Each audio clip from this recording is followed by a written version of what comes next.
Assalamualaikum warahmatullahi wabarakatuh, anak-anak. Alhamdulillah, selamat pagi, siang, sore, malam, atau kapanpun itu dan dimanapun kalian sedang berada sekarang, dimanapun kalian sedang belajar sekarang. Oke. Alhamdulillah kita dapat melanjutkan pembelajaran dari minggu kemarin atau pertemuan kemarin. Kita masuk ke bab 2. Oke, sebelum kita lanjut ya, sebelum kita mulai, Bapak mau ingatkan bahwa Bapak kemarin pantau rata-rata yang menonton video itu tidak lebih dari 3 menit. Itu artinya apa? Bapak bisa tahu bahwa kalian itu banyak sekali yang skip videonya sampai di awal-awal saja. Tidak boleh seperti itu. Bapak itu menyampaikan materi lewat sini. Metodenya lewat online ini. Jadi jangan di skip. Oke? Ya, alhamdulillah jarak dan waktu itu sudah bukan halangan lagi sekarang. Di era globalisasi ini melalui teknologi yang canggih seperti internet ini, berbagai aplikasi online juga itu memungkinkan kita buat memotong jarak dan waktu. Ya, jadi bukan alasan lagi tidak bertatap muka, bukan berarti tidak bisa menuntut ilmu, oke? Kita masih bisa menuntut ilmu. Kita gunakan fasilitas yang ada seperti ini untuk menuntut ilmu. Bahkan sekarang bukan kalian yang mencari ilmu, tapi ilmu, pengetahuan, informasi yang mendatangi kalian. Ya, informasi yang mendatangi kalian lewat medsos, lewat Instagram, lewat WA, dan lain-lain. Berbagai informasi tiap hari itu masuk ke pikiran kalian, bahkan tanpa kalian cari sekalipun. Oke, jadi nggak ada alasannya tidak semangat untuk menuntut ilmu. Oke, jadi harus semangat. Ya, poinnya tadi sekali lagi jangan di skip ya. Jangan di skip. Kalau kalian punya kuota yang cukup. Oke. Insya Allah setiap harta yang kalian gunakan untuk menuntut ilmu, setiap uang yang kalian keluarkan, kalian belanjakan untuk menuntut ilmu, mencari ilmu, itu insya Allah akan dihitung infak pahala di sisi Allah. Jadi tidak ada ruginya, ya. Setiap uang yang kalian belikan buat beli kuota, dan kuota itu untuk mencari ilmu, seperti sekarang yang kalian lakukan, itu insya Allah terhitung pahala di sisi Allah, terhitung infak sedekah, ya. Dan salah satu ilmu yang tidak akan habis manfaatnya, walaupun kalian meninggal besok, ya, besok-besok maksudnya. Itu ya salah satunya ya ilmu yang bermanfaat. Jadi pahalanya tidak akan terputus. Jadi jangan pernah eman ya kalau kalian punya uang berlebih buat beli kuota. Jangan pernah eman selagi itu masih fi sabilillah, fi sabili ta'lim, fi tariqi ta'lim, dalam rangka menuntut atau mencari ilmu. Jangan pernah eman. Oke? Oke, itu aja pesannya Bapak. Jangan sampai di skip kalau punya kuota berlebih. Oke? Oke, sebelum kita mulai kita berdoa dulu.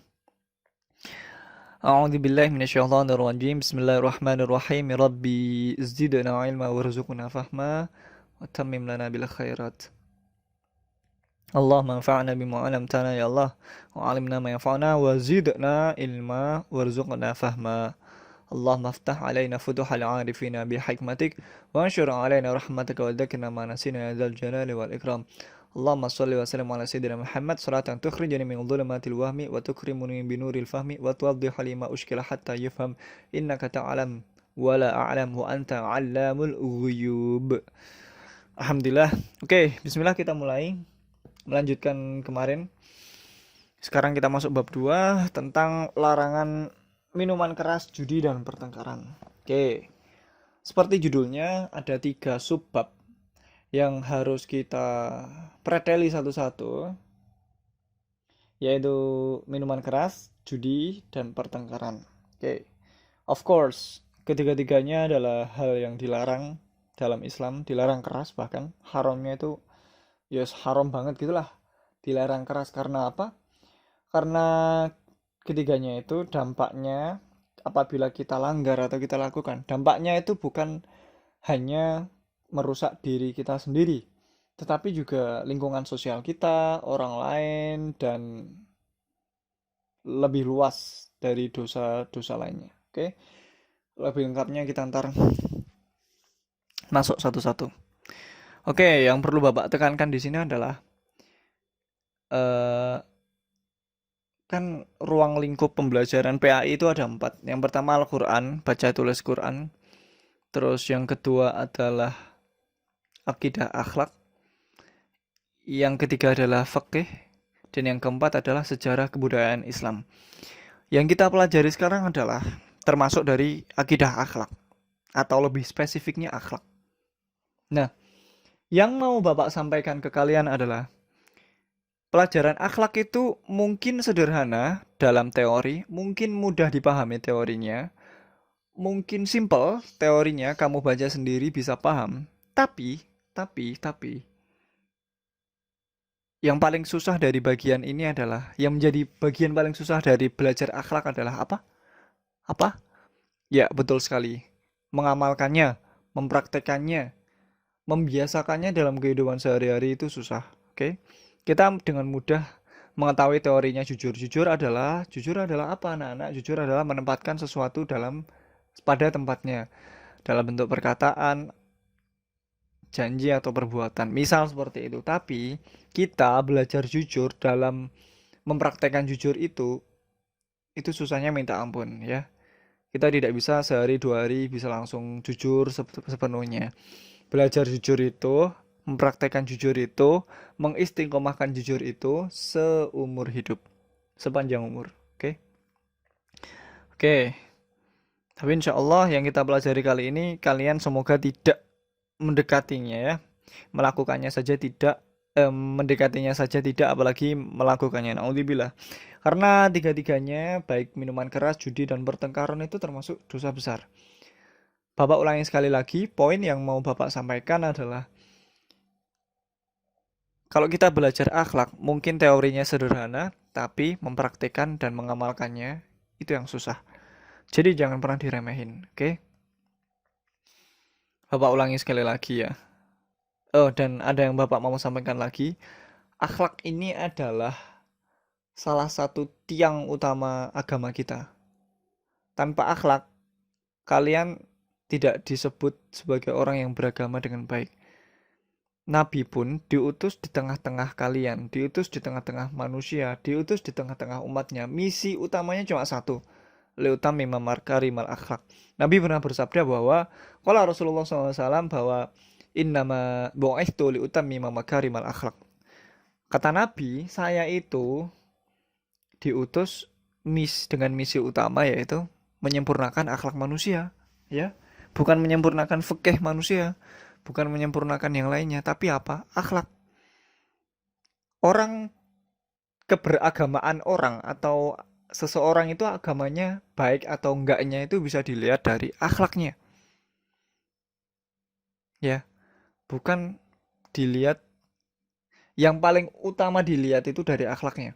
Bukan dilihat dari seberapa banyak dia ibadah, seberapa banyak dia infak, seberapa banyak dia sholat, bukan, tapi akhlaknya.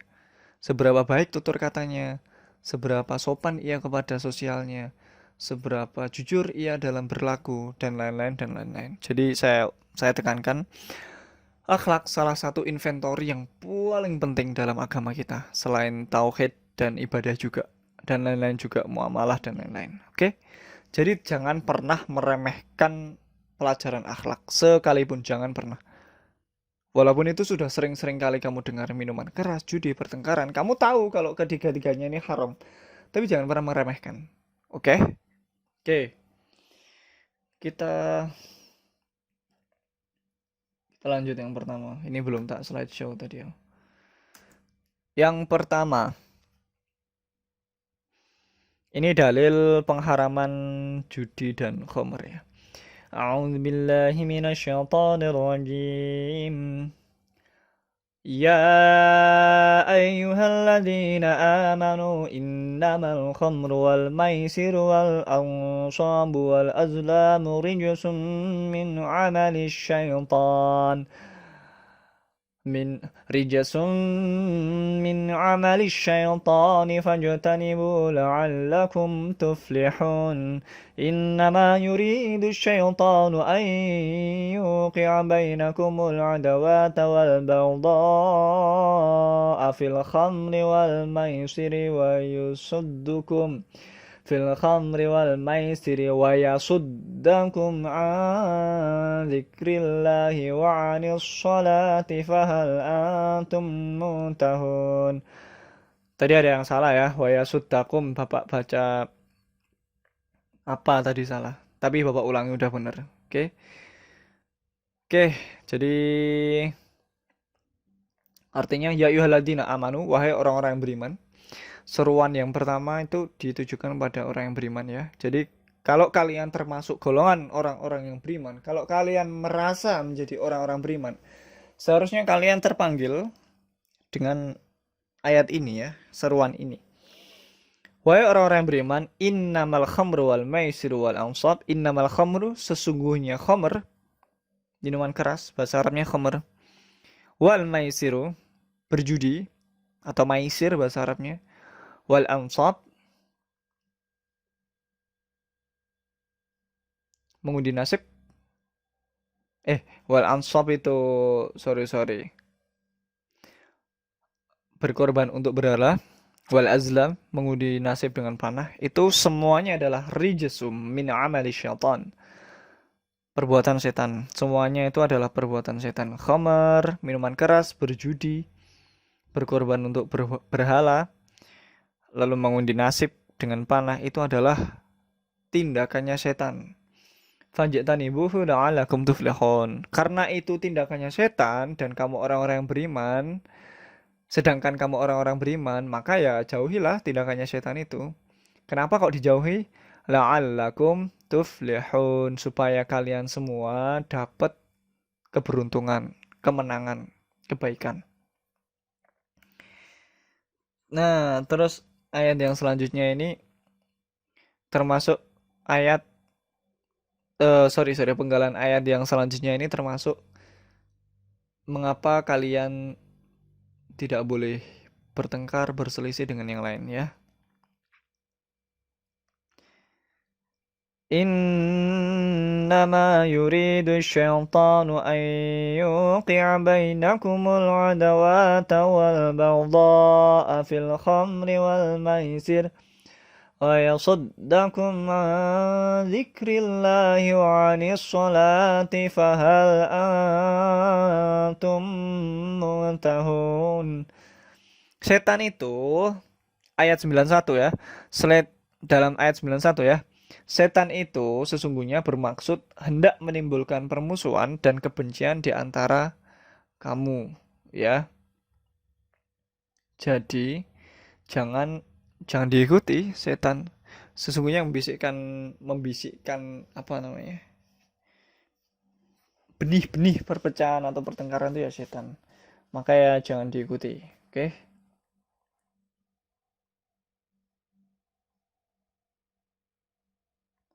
Oke, saya rasa yang perlu di sini adalah ayat 90 dan 91. Jadi intinya judi, minum-minuman keras atau khamr, dan pertengkaran itu adalah perbuatannya setan. Jangan pernah ikut hasutan setan untuk melakukannya, ya. Karena kamu orang beriman, sedangkan yang ketiga itu adalah ketiga perbuatan itu tindakannya setan, makanya jangan diikuti. Kalau kamu ikuti ya otomatis kamu bagian dari antek-anteknya teman-temannya setan. Jadi fajtanibuhu la'allakum tuflihun. Jauhilah mereka semua biar kamu itu menjadi seorang yang muflih gitu loh. Orang yang sukses, orang yang menang, orang yang beruntung. Qad aflaha man zakkaha. Oke, next. Selain dari ayat Quran, sumber hukum Islam kan ada 4 ya. Quran, hadis, qiyas sama ijma. Yang paling umum itu ya Quran sama hadis ya. Yang paling disepakati. Nah, ini tadi Quran sudah, sekarang hadis. Hadis riwayat Bukhari, Muslim dan Abu Daud. Yang pertama, Qala Rasulullah sallallahu alaihi wasallam, dibaca riwayatnya dulu ya, periwayatnya dulu. Ani bani Umar radhiyallahu anhu anin Nabi sallallahu alaihi wasallam qala kullu muskirin khamrun wa kullu muskirin haramun rawahu Muslim. Rasul pernah bersabda, pernah ngendikan bahwa setiap yang memabukkan itu khamr dan setiap yang memabukkan adalah haram. Ya, saya ulangi, setiap yang memabukkan adalah khamr dan setiap yang memabukkan adalah haram. Hadis riwayat Muslim, hadis sahih. Ya, jadi apapun itulah yang memabukkan kamu. Apakah minuman keras, pil koplo, terus oplosan, ngoplos pakai apa gitu. Obat nyamuk, apa namanya, obat lotion nyamuk kayak gitu dicampur-campur sama apa, terus bisa ngefly. Itu haram karena itu memabukkan ya. Karena itu termasuk khamr dan yang memabukkan itu haram. Contoh lainnya narkoba. Loh, Pak, apakah narkoba termasuk khamr? Iya. Karena apa? Karena narkoba itu memabukkan. Yang dimaksud memabukkan di sini itu menghilangkan akal sehat ya. Yang awalnya kamu waras terus gara-gara kamu mengkonsumsi minuman keras atau narkoba atau hal-hal yang sejenisnya, khamr, itu akalnya jadi hilang. Kalian tahu arti kata khamr itu satu kata dengan kata khimarun. Khimar itu buat ya semacam penutup, ya semacam jilbab itu loh ya. Khimar, khamr artinya sama-sama penutup ya, khamrun. Kalau khimar itu buat penutup aurat bagi cewek, kalau khamrun, kenapa kok khamr itu penutup juga? Karena khamr itu penutup akal sehat. Jadi dengan kata lain, maknanya adalah seseorang mengkonsumsi khamr, maka dia telah menutupi akal sehatnya dari kebenaran. Jadi apabila seseorang mengkonsumsi khamr ya sudah tidak bisa membedakan yang mana yang benar, yang mana yang salah, seperti itu. Lihatan orang yang mabuk seperti itu kan susah buat membedakan mana yang benar, mana yang salah. Jadi ya akal sehatnya mereka tutupi dengan minuman keras itu. Jadi wa kullu muskirin haramun. Setiap yang memabukkan itu haram, apapun bentuknya ya. Ya seperti tadi lah, apapun mereknya, minuman keras apapun mereknya, terus apapun bentuknya, oplosan lah, terus kamu ngoplos sendiri, terus kamu ngefly mabuk sampai akal sehatnya hilang, itu juga haram. Termasuk narkoba sampai sakau, ekstase, tidak sadarkan diri itu haram juga. Ya, jadi tidak sebatas minuman keras saja, tidak sebatas cairan saja. Apapun itu itu sampai memabukkan, haram. Sampai menghilangkan akal sehat, haram hukumnya. Konsekuensinya haram itu apa? Ya kalau haram ya harus dijauhi, ya kita tidak mengkonsumsinya. Kalau melakukan haram maka ya mendapat dosa, mendapat hukuman. Oke? Itu larangan hadisnya sahih. Terus yang kedua, larangan berjudi. An Ibnu Musa al-Ash'ari radhiyallahu anhu qala anna Rasulullah sallallahu, harusnya anna Rasulullah sallallahu alaihi wasallam qala man la'iba bin nardi faqad 'asallaha wa rasulah. Rawahu Abu Daud. Artinya apa? Artinya dari Abu Musa al-Ash'ari radhiyallahu anhu berkata, Abu Musa itu berkata bahwa Rasulullah pernah berkata bahwasanya Rasulullah SAW pernah bersabda bahwasanya barang siapa yang bermain dadu maka ia telah mendurhakai Allah dan Rasulnya. Dadu yang di sini itu yang dimaksud buat itu ya, buat apa namanya, buat berjudi, buat mengundi nasib.